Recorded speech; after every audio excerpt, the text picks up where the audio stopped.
Salam Indonesia, salam Nusantara dari Sabang sampai Merauke, dari Biak sampai Pulau Rote. Mantaplah iman kita, mantaplah kasih kita, mantaplah pengharapan kita. Tentunya dalam Yesus Kristus yang menjadi Tuhan dan Juru Selamat kita dan Juru Selamat dunia. Jangan katakan bahwa Yesus bukan Tuhan, jangan katakan pula bahwa Yesus bukan Juru Selamat. Dia adalah Tuhan, Dia adalah Juru Selamat. Kalau engkau percaya, engkau diselamatkan. Engkau tidak percaya, engkau dihukum. Yohanes 3 ayat 36. Yohanes 14, Yesus sudah berkata, Yohanes 14 ayat yang ke-6, Akulah jalan dan kebenaran dan hidup. Tiada seorang sampai kepada Allah kalau tidak melalui aku, Yesus. Dan Kisah Rasul 4 ayat 12, Petrus mengatakan, dan keselamatan tidak ada dalam siapapun juga selain di dalam Dia, Yesus Kristus. Karena di bawah kolong langit ini tidak ada nama lain yang diberikan kepada manusia yang olehnya kita diselamatkan. Dan Yohanes 3 ayat 16 berkata, karena begitu besar kasih Allah akan dunia ini, sehingga Ia mengaruniakan anaknya yang tunggal, supaya setiap orang percaya tidak binasa, melainkan beroleh hidup yang kekal. Mantap! Dan dengan hati percaya engkau dibenarkan, dengan mulut mengaku engkau diselamatkan. Puji Tuhan. Dan saya mengucapkan selamat malam, selamat kita beristirahat dan ringankan hati kita untuk mendengarkan firman Allah. Kita berdoa. Terima kasih Tuhan, biarlah kiranya kekuatan Tuhan, kekuatan firman, kekuatan Roh Kudus, kekuatan doa, kekuatan iman menyertai setiap kami. Dan di dalam nama Tuhan Yesus kami berdoa. Haleluya. Amin. Saya akan membacakan Lukas 10 ayat 57 sampai dengan 62. Hal mengikut Yesus. Ketika Yesus dan murid-muridnya melanjutkan perjalanan mereka, berkatalah seorang di tengah jalan kepada Yesus, Aku akan mengikuti engkau kemana saja engkau pergi. 58. Yesus berkata kepadanya, serigala mempunyai liang dan burung mempunyai sarang, tapi anak manusia tidak mempunyai tempat untuk meletakkan kepalanya. 59. Lalu ia berkata kepada orang lain, ikutlah aku. Tapi orang itu berkata, izinkanlah aku pergi dahulu menguburkan bapakku. Tetapi Yesus berkata kepadanya, biarlah orang mati menguburkan orang mati, tapi engkau pergilah dan beritakanlah kerajaan Allah di mana-mana. 61. Dan seorang lain berkata, aku akan mengikuti engkau Tuhan, tapi izinkanlah aku pamitan dahulu dengan keluargaku. Tapi Yesus berkata, setiap orang yang siap untuk membajak tapi menoleh ke belakang tidak layak untuk kerajaan Allah. Haleluya. Tema saya buat menjadi pengikut Kristus yang benar. Sebelum sampai kepada bagian pertama, saya ingin mengupas bagian kedua dan ketiga. Dan bagian kedua itu dimulai dari ayat 59 dan 60. Lalu ia berkata kepada seorang lain, ikutlah aku. Tapi orang itu akan berkata, izinkan aku pergi dahulu menguburkan bapakku. Tapi Yesus berkata kepadanya, biarkanlah orang mati menguburkan orang mati, tapi engkau pergilah dan beritakanlah kerajaan Allah ke mana-mana. Jadi kalau kita mau menjadi pengikut Kristus yang baik dan benar di hadapan Kristus, nggak ada dalih kita, nggak ada alasan kita untuk beralasan kepada Tuhan. Dan kita lihat orang yang kedua ini dengan jelas memberikan alasan yang saya singkat dengan Lord, here I am.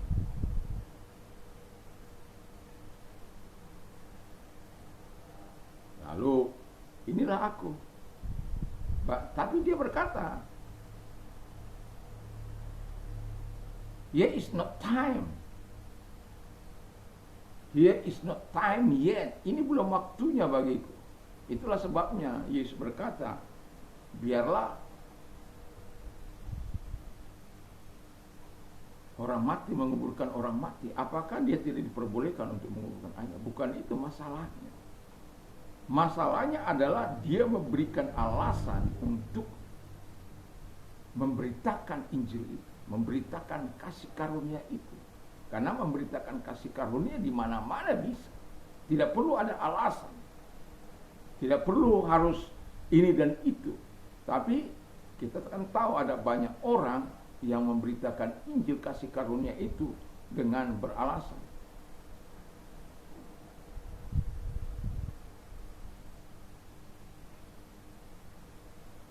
Yang kedua kata firman Allah, manusia ketiga. Manusia ketiga itu adalah dalam Lukas 9 ayat 61-62. Dan seorang lain berkata, aku akan mengikuti engkau Tuhan, tetapi izinkanlah aku pamitan dahulu dengan keluargaku. Tapi Yesus berkata, setiap orang yang siap untuk membaca tapi menoleh ke belakang tidak layak untuk kerajaan Allah. Wow, ini sesuatu yang sangat berbahaya ini. Karena mau saya katakan yang kedua ini, ya, yang ketiga ini, manusia ketiga ini, itu dia juga mempunyai alasan, ya, tapi dia menoleh ke belakang. Orang yang menoleh ke belakang tidak layak untuk menjadi seorang hamba Tuhan. Satu kali waktu saya berada di Surabaya, kira-kira ya, tahun 90-an, ya, saya lupa persisnya, tapi pada waktu itu saya lagi berdoa di bawah, dan saya ingat persis bagaimana Tuhan mengingatkan saya untuk mengingatkan seorang sahabat saya, itu namanya Pak Syed. Dan waktu dia dipanggil itu, dia sudah punya anak istri dan dia sekolah bersama dengan saya di Surabaya. Lalu ketika saya untuk menasihati dan menegur dia marah sama saya karena sok tahu-tahuan aja deh. Karena dia sudah tua. Saya katakan kepada dia, tubuhmu ada di sini, tapi pikiranmu ada di roti sana. Karena dia orang roti. Saya nggak tahu kalau Pak Syed masih hidup, mungkin boleh call saya di hari Minggu itu ada. Saya juga kangen ketemu, ya. Semoga Bapak terus setia dalam pelayanan. Dan waktu itu saya mengatakan kepadanya, Tuhan memelihara keluarga. Kalau kamu tidak percaya, telepon saja pada keluarga.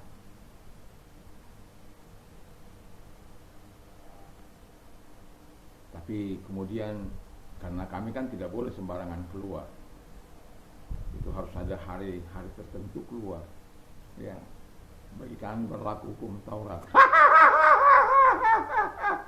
Hanya waktu satu kali saja, terkecuali saya, ya. Saya bisa tiap hari keluar, ya, tapi malam-malam. Karena saya tugas menjaga proyek di Kelampis Anom. Jadi saya tiap malam bisa keluar. Nah, yang mau saya katakan adalah ketika dia marah, ketika saya katakan tubuhmu aja ada di sini, tapi pikiran ada di keluarga. Dia melihat ke belakang. Dia takut bagaimana masa depan anak istrinya, bagaimana masa depan dia. Lalu kemudian setelah itu dia tarik saya kembali, dia ngomong secara khusus, Pak, dari mana Bapak tahu, gitu kan? Nah, saya terangkan bagaimana latar belakang saya berani menegur dia dan menasihati dia supaya betul-betul fokus kepada Tuhan dan menyerahkan semua hidupnya kepada Tuhan. Dan hari Selasa kalau pada waktu itu kami bisa keluar, dan dia telepon istrinya, dia bersorak-sorak, dia bersuka cita. Tuhan memelihara, Tuhan melindungi dan menjaga. Dan itu kalau kita mengandalkan Tuhan dalam hidup. Dan yang terakhir, manusia pertama hebat. Itu here I am. Itu I am your man. Akulah orangmu. Ya. Jadi kemanapun kau suruh aku akan pergi. Tapi pertanyaan ini, perkataan ini disikapi Yesus dengan sesuatu yang sangat menggelitik hati saya. Karena apa? Loh, orang tidak ditanya ini, tapi datang menawarkan diri, datang menyerahkan diri untuk menjadi pengikut Kristus. Dan Yesus mengatakan, bukan berarti Yesus mencelah dia, tidak. Hanya Yesus ingin meluruskan motifnya, keinginannya itu supaya lurus. Karena kalau dia tidak lurus, maka akan berbahaya. Karena dikatakan firman Allah, serigala punya liang, burung punya sarang, tapi anak manusia tidak mempunyai tempat. Kita sebagai pelayan Tuhan kadangkala kita tidak memberikan tempat bagi sang kepala itu, kepala gereja itu, untuk menjadi pemimpin kehidupan kita, untuk menjadi penguasa kehidupan kita. Dan saya mau katakan kepada kita, biarlah kita memberikan kesempatan kepada Yesus untuk menjadi penguasa. Hilangkan motif-motif yang tidak kudus itu. Ada orang motifnya melayani Tuhan karena ingin kaya, karena ingin ini dan itu, karena dia pikir menjadi hamba Tuhan itu sangat enak, tapi dia lupa proses. Tapi saya mau katakan kepada kita bahwa apapun, siapapun tidak dilarang untuk melayani Tuhan oleh Yesus. Siapapun orangnya, ketika betul-betul memiliki motif yang kudus, di mana Tuhan menjadi kepala dalam hidupnya, memberikan tempat bagi hatinya untuk dia meletakkan kepala. Artinya bahwa kita biarkan dia menjadi pemimpin, menjadi raja, menjadi Tuhan dalam pelayanan kita ini. Apakah mudah? Tentu tidak. Kita punya ego, kita punya kemauan, kita punya hawa nafsu, kita punya keinginan. Tetapi sebagai orang yang melayani Tuhan, seharusnya kita sudah terlebih dahulu mengutamakan dia dalam hidup ini. Bukan berarti tidak mengutamakan keluarga, bukan. Tapi dia harus number one di dalam hidup kita. Biarlah kita memberikan tempat yang terbaik bagi Tuhan itu, untuk dia menjadi raja, menjadi Tuhan, menjadi pemimpin. Sehingga ketika pelayanan kita ini menjadi pelayanan yang diberkati oleh Tuhan. Saya sudah katakan hari-hari ini, ketika saya secara pribadi datang berdoa di hadapan Allah, seringkali menangis di hadapan Tuhan. Kenapa? Apakah saya cengeng? Tadi sebelum saya mempersiapkan khotbah ini, saya sempatkan untuk berolahraga. Sebenarnya ketika saya sedang berjalan berdoa keliling, saya sudah menangis ini. Tapi tiba-tiba ada banyak orang. Tiba-tiba ada banyak orang, dan pada akhirnya saya tidak jadi menangis.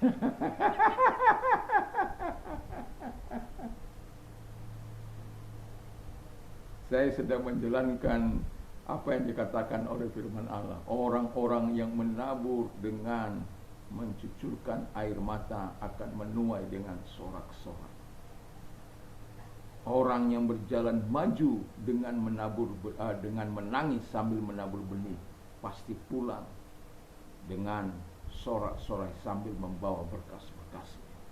Saya ingin membawa berkas-berkas saya kepada Tuhan di dalam kebenaran, dalam kekudusan Tuhan. Mudah? Tidak. Tapi saya mau katakan kepada kita, biarkan dia menjadi kepala atas kehidupan kita. Biarkan dia menjadi raja atas kehidupan kita. Kita sudah mempersembahkan diri kita, kita sudah menyerahkan diri kita untuk menjadi pelayan Tuhan. Biarlah kita orang yang berkenan. Jangan berpusat pada diri kita. Jangan berpusat pada keluarga kita. Berpusatlah pada jiwa-jiwa yang terhilang. Berpusat pada Tuhan. Pertama berpusat kita kepada Tuhan. Supaya kita, apa yang dirindukan oleh Tuhan sebagai pelayan Tuhan, kita bisa gumuli bersama jiwa-jiwa yang terhilang itu. Jiwa-jiwa yang perlu keselamatan itu. Dan kalau Tuhan tidak menjadi menaruh hatinya di dalam hidup kita, Tuhan tidak memimpin kehidupan kita, saya yakin kita akan menjadi sulit prihatin terhadap orang-orang yang terhilang. Tapi kalau Tuhan ada dalam hidup kita, saya tidak tahu kapan terakhir kita menangis di hadapan Tuhan. Kapan kita terakhir menangis di hadapan Tuhan untuk jiwa-jiwa yang terhilang itu, saya tidak tahu. Tapi perlu saya katakan, mari di tengah-tengah pergumulan yang besar, di tengah-tengah keadaan yang sulit ini, saya mau katakan, biarkan Dia memiliki tempat di hati kita. Biarkan Dia bisa meletakkan kepala sebagai kepala gereja. Biarkan kita memberikan hati bagi kita, sehingga betul-betul kita menjadi pelayan, menjadi pengikut Kristus yang baik dan benar. Supaya apa? Supaya nama Tuhan dipuji dan dipermuliakan di dalam hidup ini. Kiranya Tuhan Yesus memberkati kita, sehingga kita menjadi pelayan-pelayan yang betul-betul adalah orang yang tidak berdalih, yang tidak bermotif yang salah di hadapan Tuhan, tidak membangun alasan-alasan untuk membawa kemuliaan bagi Tuhan. Mari kita tunduk kepada yang kita berdoa. Terima kasih Tuhan, kiranya Engkau Allah yang hidup terus menyatakan kekuatan-Mu, menyatakan kebesaran-Mu dalam hidup kami. Kami sungguh bersyukur, kami berterima kasih kepada-Mu di dalam nama Yesus. Dan bagi mereka yang sakit, kalau Engkau mau didoakan, angkat kedua belah tangan-Mu dan lihat Tuhan, tangan-tangan yang diangkat kepada-Mu, datanglah kepada mereka, jamah mereka, sembuhkan mereka sebagaimana firman-Mu. Dalam nama Yesus, segala sakit penyakit yang mereka derita, aku perintahkan keluar, dan sembuhlah engkau oleh kuasa Tuhan, oleh biru-biru Tuhan, oleh kuasa firman.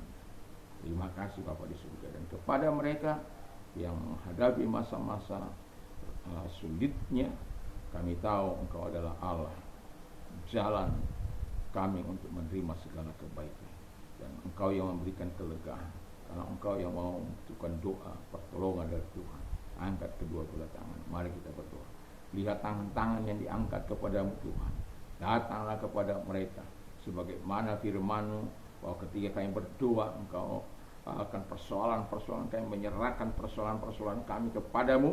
Engkau memberikan jalan keluar, Engkau mau menolong setiap kami. Terima kasih Bapa di surga, dan kami percaya pertolongan itu pasti tiba karena Tuhan mengasihi kami, mencintai kami. Terpujilah Engkau, dalam nama Yesus kami bersyukur dan berdoa. Haleluya, amin. Puji Tuhan, selamat malam, dan saya mengucapkan kepada kita, kiranya kekuatan Tuhan, kekuatan firman menyertai setiap kita. Haleluya. Kalau kita mau istirahat, jangan lupa untuk berdoa terlebih dahulu dan membaca firman Allah dan memperkatakan firman Allah. Damai sejahtera Allah yang melampaui segala akal akan menyerah hati dan pikiran kita mulai saat ini sampai selama-lamanya. Mantap, mantap, mantap.